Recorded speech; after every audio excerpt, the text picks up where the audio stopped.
Maulang araw bayang Pilipinas. Napakaulan po ngayon at may mga lugar po tayong bumabaha. Tayo po ay nagpapaalala sa mga magulang na mga kabataan natin, wag po natin silang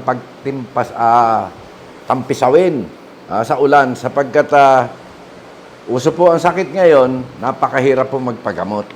Okay? Ako po si Kokoy Alano, muli magsasama po tayo dito sa Bakas at Alingawngaw. Ito po ang Bakas ni Kokoy Alano. At maraming salamat doon sa mga subscriber natin, doon po sa ating viewer. Kahit po kukonti, hindi po tayo nagrereklamo dyan. Ang importante, meron po tayong topic. Kahit dalawa lang kakwentuhan ko, okay lang eh. Ito mga kababayan natin, maganda yung kwentuhan natin noong nakaraan, hinggil dito kay Harry Roque. Although bitin po sa oras, ngayon itutuloy po natin. Dahil sa pagkakahuli po rito kay Cassandra Leong na kanyang kliyente doon po sa Whirlwind Corporation. Ito po ay hindi magtatagal at sigurado na ito po ay nakaupo na sa harap ng mga kongresista na sa kanya po ay mag-iimbestiga, magtatanong kung ano ang tunay na sitwasyon doon po sa Whirlwind at Lucky South 99. Tanda natin, hindi po tutulot itong ating mga kongresista habang hindi nila naaabot ang kaibuturan noong pong lugar sa South 99 o Lucky South 99 sapagkat marami pong krimen ang naganap, marami ang nasaktan, marami po ang namatay dyan. Hindi po biro-biro yan. Maaaring ang iniisip natin ngayon, ito po ay politically motivated, na merong kinalaman sa politika, ilagay na natin meron pong porsyento sa ganon. Pero, ang mahalaga, kumikilos po itong ating gobyerno. May politika nga ba? Mukhang wala naman eh. Talagang itong pogo na ito, lumutang ang pagkabulok. Di ba? Mga kababayan natin, kaya natin ito sinasangguni uli natin sa ating mga kababayan sa ngayon at inilalatag natin ang katotohanan sapagkat ito po ay siguradong ipagtatanggol na muli. Siyempre, ang abogado niya si Harry Roque. Anong pagtatanggol ang gagawin nito? Ito kayang si Cassandra Leong na ngayon ay nakapiit dyan sa NBI o sa bakuran ng Department of Justice. Ito po kayo binibisita niya. Sapagkat sa galing ni Harry Roque, magaling po yan sa litigasyon isang abogadong batingaw. Pero nang makaharap ang matatalino ring kongresista, kumalog din ho ang tuhod Huwag na yung tumbong. Yun hong tuhod niya. Kumakalog Marami nga nagtatanong sa akin, bakit ito ang aking tinatalakay? Sapagkat dungis po ng ating lipunan ang ginawa ng Pogo. Itong Pogo na ito, na ang akala natin ay magdudulot sa atin ng kaginhawahan, karagdagang kita ng ating pamayanan, hindi po Ang nadagdag ay krimen at kababuyan. Yan. Wala po tayong masamang iniisip doon sa Pogo. Yung iba, kung may Pogo sa ibang lugar at wala naman ho namang krimen walang ginagawang kalukuhan at nadamay lamang sa papasara ng ating Pangulong Bongbong Marcos, pasensya na kayo. Damay-damay di ba? Pogo ay Pogo. At dahil nakontaminado nga nakontamina kayo doon pong sa Banban, Tarlac. Yung pong Pogo roon at saka sa Porac, Pampanga. At kaya natin sinasabi, itong mga kababayan, muli nating inuukil-kil po natin itong mga pangyayari sapagkat dahil nga rito sa sinungaling issue nitong kay Harry Roque. Ang pagsisinungaling niya ay simple lang. Ang sabi nga honest mistake. Paano naman kung halimbawa yung ibang inuukit-kit nitong mga kongresista natin, lalong-lalo na po doon sa Bataan, na ang balita ko, meron daw nagrereklamong mga maglulupa roon. Yung mga katutubo, yung mga settler doon sa Bataan, nagrereklamo dahil yung kanilang lugar ay na-land grab. Hindi ko alam kung ito isakop. Noon pong sinasabing na-acquire nitong grupo ng pamilya ni Harry Roque. Pero kung totoo yan, abay, teka. Kung totoo hindi ko sinasabing totoo. Kung totoo yan, abay, teka. Ikaw ay human rights lawyer eh. Itong karapatang pantao nito pong mga taga-Bataan na naagawan ng lupa o napagsamantalahan, abay, hindi po tama eh. Hindi ba? Pagkatapos ipakikita mo ang figura mo na ikaw ay mistulang tagapagligtas ng mga naaapi. Hindi ba? Alam mo, bilib ako rito kay Harry Roque. Sa totoo lang, ako minsan ang sumaludo rito. Bay, napakatapang. Kalain mong doon sa Camp Aguinaldo, may kaso ho ba yung pinatay na LGBTQ? Napatay po ng Amerikano yun dahil nagbihis babae, nagbenta ng kanyang aliw, ng maligo, parehong may espada. Nagalit yung Amerikano na ingud-ngud sa unodoro na lunod. Di ba? Yun naman nakulong. Nakulong. Okay. Ano ngayon ang kinalaman dito? Ano ang kinalaman dito? Ito pong mga dabarkads ngayon ni Harry Roque, itong Kingdom of Jesus Christ followers, na sinasabing itong ginagawa po ng gobyerno, hindi personal ito gobyerno ni Bongbong Marcos, meron daw pong utos ng Amerika. At ito raw si Bongbong Marcos ay sunod-sunuran sa Amerika. Paano nangyari yun? Kumontra nga Hindi ba? Hinihiling na ng Amerika na ipadala si Apollo Kibuloy doon sa Amerika dahil lilitisin. Meron ngang nakafile na kaso doon sa Amerika. Ang hiling po ng mga abogado nito yung unahin yung kaso rito sa Pilipinas, litisin muna. Sapagkat magkasabay halos po yung reklamo Litisin. Aba, nung i-file nga po ang kaso, inuulit natin. Nasabi na natin nung nakaraan ito Nang i-file po ang kaso, ayaw naman siputin. Ngayon, umakto po ang Senado. Umakto ang Kongreso. Umakto ang administrasyon, ang otoridad, upang siya ay iharap. Hindi naman po talaga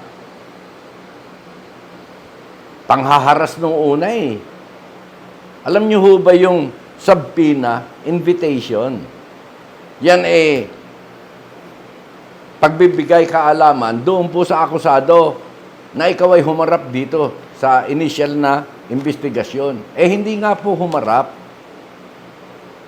At mistulang hindi po pinapansin. Kaya, inisyuhan na po siya ng warrant of arrest. Di ba?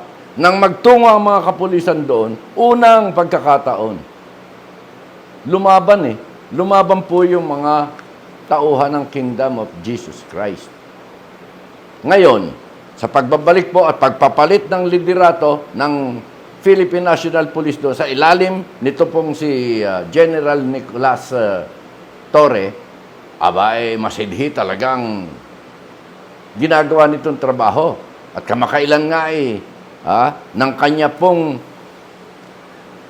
iresyapol ang mga pulis sa rehiyon ng Davao. Nagalit po yung mayor ng Davao na itong si Baste Duterte, sapagkat inakala niya na personalan na ito, inalis yung mga pinagtitiwalaan tao o kaya ay yung kanya pong loyalist na mga PNP sa kanya. Inalis po yan General Torre. Nang maalis, nagalit siya.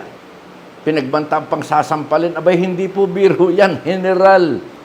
Okay, sumasaludo po tayo dyan kay Basti. Mayor yan eh. Inihalal ng bayan. Pero ito pong isang general, naging general ito sapagkat marami na pong kontribusyon ito sa pagiging pulis niya. Hindi ka naman pwede maging general dyan kung wala ka ng kakwenta-kwentang pulis, di ba? Hindi ka naman pwedeng ma-promote kung wala naman dahilan para i-promote ka. Merong sinasabi, sa distansya ng serbisyo mo, naka 10 taon ka na, o PO1 ka, o sige, PO2 ka na ngayon. Pero general, hindi po. Ang kailangan dyan ay talagang magandang accomplishment. Yung performance mo dyan ay talagang colorful. Ganyan. Kaya hindi natin masisisi. Ito pong si General Torre, sa kanyang masidhing pagganap sa kanyang tungkulin, pinag-uutusan anong gagawin mo? Nandun si General Marbil, yung PNP chief natin, inoobserbahan siya, sinusupervisean siya, alangan naman hindi kumilos yung mama. Di ba? Hinarap siya ng abogado ng KOJC, sinabi niya, idemanda niyo ako kung gusto niyo, basta ito, itutuparin ko. Susundin ko ang pinag-uutos sa akin. Kung magkakaroon man ng pagkakasala rito, pagkakamali, handa akong harapin yan. At kung may parusa, handa akong tanggapin. O hindi ba? Napakaganda na nun. Kaya mga kababayan natin, itong KOJC, humihingi raw ng tawad sa kanyang mga kawan sapagkat kinumbinsi raw niya na iboto itong si Bongbong Marcos sa pagka-presidente. Diba? Hindi lang naman minsan niyang ginawa yan Kahit dito sa ating Defense Secretary, si Gibo Teodoro, pinangakuan niya rin Hindi naman nanalo. Sila nagpapanalo ngayon kay Bongbong? Bakit si Gibo hindi nanalo? Ayun ang sinasabi natin. Maring contributor ka, pero hindi ikaw ang nagpapanalo. Diba? 8 milyon kayo, naghahamon ngayon ng duelo ng tao. Sinong sasabay sa inyo? Mismo si Pastor Kibuloy, sinasabi niyong hero dahil lumaban sa NPA. Hindi natin sinasabing pumatay siya o bumaril siya, pero ang paglaban ho sa NPA, talagang kailangan mo armado kay. Di ba? Hindi po yun nakukuha sa kwento. Sa palagay nyo, pag pumunta kayo sa EDSA, ito pong mga may karaingan sa gobyerno, sasama sa inyo? Hindi natin malaman, di ba? Pero sana, huwag makialam si Malabanan. Ako talagang hinihintay ko yung pagkakataong ganun Sapagkat kung nung panahon po ng matandang Marcos, yun hong Ferdinand Sr., ako po ay meron ng konting impluhensya. Talagang hihikayatin ko yung matanda. Nasasabihin kong, give me an authority, di ba? To do what is right. Kukontakin ko lang po isang truck nung Malabanan excavation, yun nung humihigop ng dumi dyan sa Unodoro.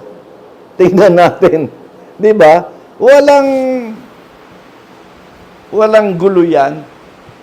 Madumi yan Titingnan natin, wag ho kayong mag-alala, walang patayan, walang tulakan, sapagkat mismong pulis iparada mo yung isang truck ni Malabanan dyan, at ibubuo mo yung laman yan, kung sari-sariwa pa yan, kahit yung pulis hindi lulusob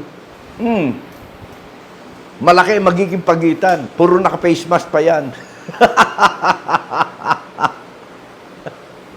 Malamang lahat yan. Wala ng pandemya. Naka-face mask pa. Di ba? Ganun ang mangyayari. Ito biro-biro itong atin. Pero, hindi po tama na pagbantaan nyo ang masang Pilipino. Hindi po yung pagbabanta sa Pangulo. Pagbabanta po yan sa masang Pilipinong supporter ng gobyerno. Bakit? Kayo lang ba ang galit kay Bongbong? Marami. Hindi kayo lang. Maraming galit kay Bongbong Marcos. Hindi galit na gusto siyang suntukin, kundi doon sa mga alaala na niluto ng panahon dahil sa mga propaganda. Magaling po sa propaganda yung kalaban ni Ferdinand Marcos Sr. Lahat na ng kaso. Pang-aapi, pang-aabuso, pangungonsinti sa mga crony. Ginawa na po eh. Kaya nga, yung EDSA Revolution ay talagang sinabing revolution eh. Pero kudita ho yun ni Juan Ponce Enrile at saka ni na Fidel Valdez Ramos. Yan po yan. Mga kababayan natin, dito, ano ang pamantayan para sumuporta ang mamamayan? Doon po sa isang akusado ng, wag natin sabihin, sexual harassment, ano ba yan? Di ba? May nagrereklamo po eh. May nag-file ng kaso na naabuso. Ngayon, umakto po ang hustisya natin. Ang atin pong hustisya, ang mga pamunuan at ang nagpapatupad ng batas, kumikilos. Abay, mamasamain nyo yun. Masama po ba yung sundin mo kung anong iniutos ng batas, kung ang tungkulin mo yung umaresto, abay di umaresto ka, kung ang tungkulin mo ipagtanggol ang isang tao, di ipagtanggol mo. Kung ang tungkulin mo ay palakasin ang kalusugan ng bawat isang Pilipino, abay di gawin mo. Itong PNP, ang tungkulin po nito ay yung ipatupad ang batas, lalo na sa karsada. Di ba? Ito, ang nangyayari ngayon. Yung pong kaso, hindi po kaso ng karsada eh. Kaso po sa kama. Na hindi man masasabing ito karumal-dumal, nakakahiya, di ba? Dahil kung karumal-dumal yan, di siguro nagngangawa na yung mga nakaranas, yung mga kabataan. Hindi, lumipas ang ilang panahon, saka na-realize na hindi tama. May batas tayong, yung extension po ng batas na yan, meron pong hanggang 20 taon yata na pwede mong akusahan yung tao sa masamang ginawa sa'yo. Diba? Sabagay, hindi ho ako abogado Gusto ko maging abogado. Wala naman akong pera. Hindi ako makapag-aral. Diba? Yan. Si Harry Roque, naka-aral yan. Ang galing na abogado. Ipagtatanggol yan. Si Apollo Kibuloy. Malamang, isa yan sa magtatanggol. Pero, alam nyo po, yung si Pastor Apollo Kibuloy, siguradong stress na yan Kung may sakit yan, mararagdagan ng sakit yan. Napakalaking problema po sa kalusugan ng tao. Yung pong mag-isip ka, mawalan ka ng ganang kumain. Di ba? Kaya, sana naman, kung kukuha ng administrador, ito pong si Pastor Apollo Kibuloy, para po dyan sa Kingdom of Jesus Christ, yun hong matino.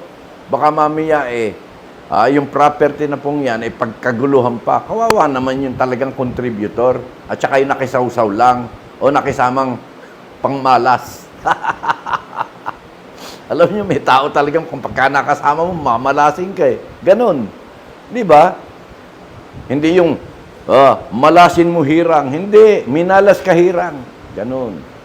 Minamalas ko ang kagandahan ng kapaligiran. Ganyan po ang malalim na titig. Yan. Pagmamalas. Ito hindi. Ang dala nito. Nitong kasama ng Kingdom of Jesus Christ. Kamalasan. Alamin nyo kung sino yan. Alamin nyo. Okay. Maraming salamat at kung ano man ang kaganapan, ipanalangin natin walang masaktan, walang property mga damage, At yung plano nyo sa EDSA, kalimutan nyo na po yun. Hindi po pinaniniwalaan ng tao yun. Lulusubin nyo Malacanang. Sino maniniwala sa inyo? Sino sasama sa inyo? Diyos na mahabagin. Pwede kayo lumusob. Makalapit kaya kayo sa gate. Diba? Huwag na. Manalangin kayo. Akala ko ba'y malalapit kayo sa Diyos? Eh kung yung Son of God ang kasama nyo, bakit kailangan pang pumunta kayo sa Malacanang? Pag sinabi niya nga raw yung lindol, stop eh. Bagyo, stop. Ay bakit ito? Hindi niya ma-stop. Alam niyo, para ma-stop niya yan, lumabas siya, harapin niya ang katarungan. Humahanap siya ng katarungan at yung kabilang parte, humahanap din ng katarungan. Pagharapin natin, tingnan natin kung saan papanig ang hustisya ng ating bansa. Maraming salamat po, Kokoy Alano. Bakas. Ni Kokoy sa Bakas at Alingaw-ngaw. Subscribe naman. Kahit dalawa lang mag-subscribe. Okay. Viewer, kahit 5 lang uli madagdag. Ayos yan. Huwag tayong magparami kagad sapagkat baka tayo pag hinalang gustong magkaroon ng limpak na salapi. Okay, maraming salamat. Mabuhay.